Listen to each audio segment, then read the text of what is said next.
He's got Pajewski streaking. Kuminga finds him. The step through and touchdown. After that gorgeous 1-2 step by Pods, the Warriors see themselves up by 14 entering the fourth. The Dubs already got this game in the bag. Like, what else could go wrong? And then the unthinkable happened. Klay kept firing a ton of bricks.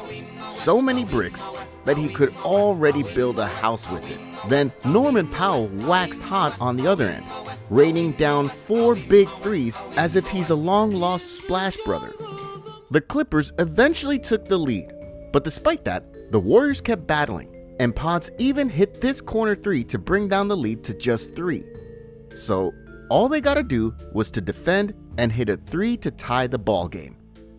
But no, Klay picked up Westbrook and fouled him, much to the dismay of Steve Kerr, who pulled a double facepalm. And even Pods was like, that's not a good foul, bro. Eventually, Westbrook hit 2 free throws, and Klay's unexpected mental lapse cost them the game. Of course, Klay was visibly frustrated, but when Steph tried to dab up his Splash brother, Klay just winced a bit and completely ignored him. So, how did Steve Kerr react after this? Well, 24 hours later, he pulled off the unthinkable by removing Klay from the starting lineup and putting him on the bench. And the last time this has happened was way back during Klay's rookie season back in 2011. It was as if Kerr already had given up on Klay as a starter. I mean, this was the guy who set a record for most points in a quarter and set the record for most three-pointers in the game. But this season, he clearly ain't that same guy anymore.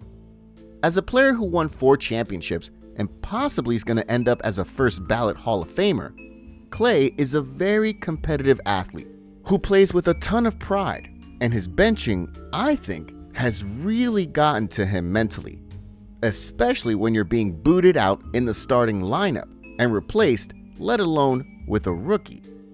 I mean, the last time someone tosses around an idea that the Warriors would have been better off if he comes off the bench, Klay was, let's just say, pretty dismissive about it. What do you want me to bench me? No. It's like that's Bench Wiggs?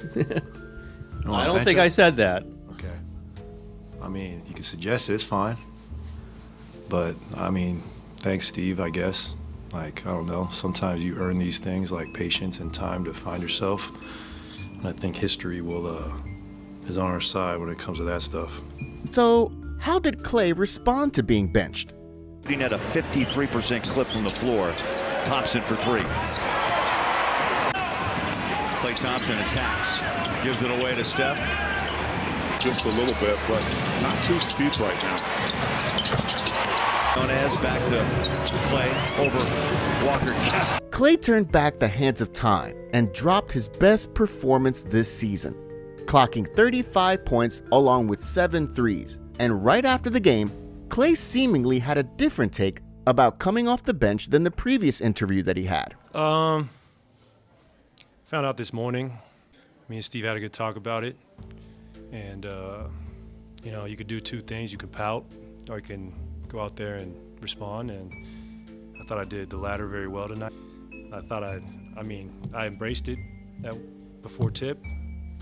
So with a statement performance like that, does this mean that Klay will be back in the starting lineup? Well, here's Steve Kerr's quick answer to that. You plan on continuing to bring him off the bench forward? Yeah. Doesn't mean it's permanent, but as I said, I like that lineup with BP and the other 4. And, Klay coming off the bench gives us a lot of firepower. We'll give it a little look, and we'll see how it goes from there. Regardless if he starts or comes off the bench, it's all about producing results at the end of the day for Klay. And despite how well they're performing as a team recently by winning 8 of their last 10 games, the Dubs are still barely hanging on for a play-in spot as a 10 seed in the stacked Western Conference. Let's face it, the Splash Brothers era is dead, and it's not coming back anytime soon. Cause here's another interesting fun fact.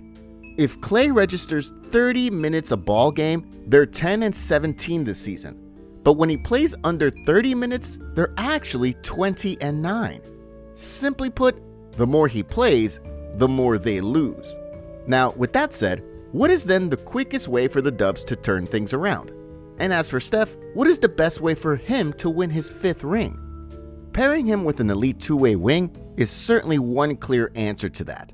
I mean, if you vividly remember 2 seasons ago, out of nowhere, Andrew Wiggins transformed from being a lost young star into becoming two-way Wiggs.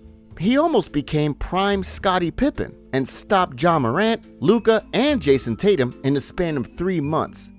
However, just like what happened to Klay, Andrew Wiggins has also been missing in action this season. And whenever he does play well, he'll be lost in the wind just as quickly as he shows up. So, unless he miraculously comes back to life, he's definitely not the elite two-way wing that we're talking about here.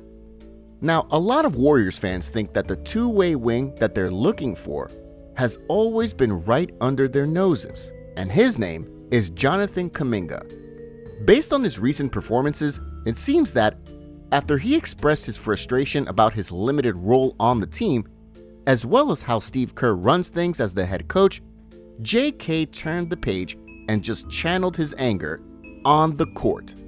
In the last 10 games, JK has been playing like an all-star, averaging almost 20 points a ball game while grabbing 5.5 rebounds and dishing out 3.3 assists on 54.6% shooting from the field.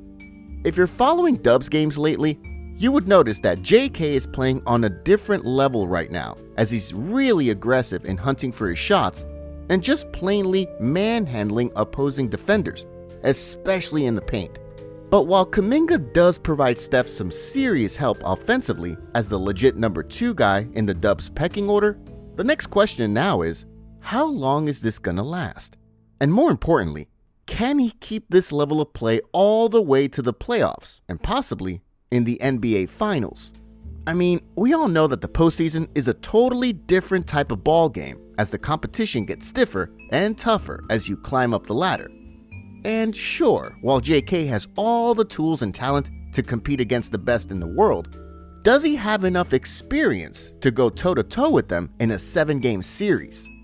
So if it's not Wiggs nor JK, then the Warriors should look beyond their own fence for a two-way talent that they could partner Steph with.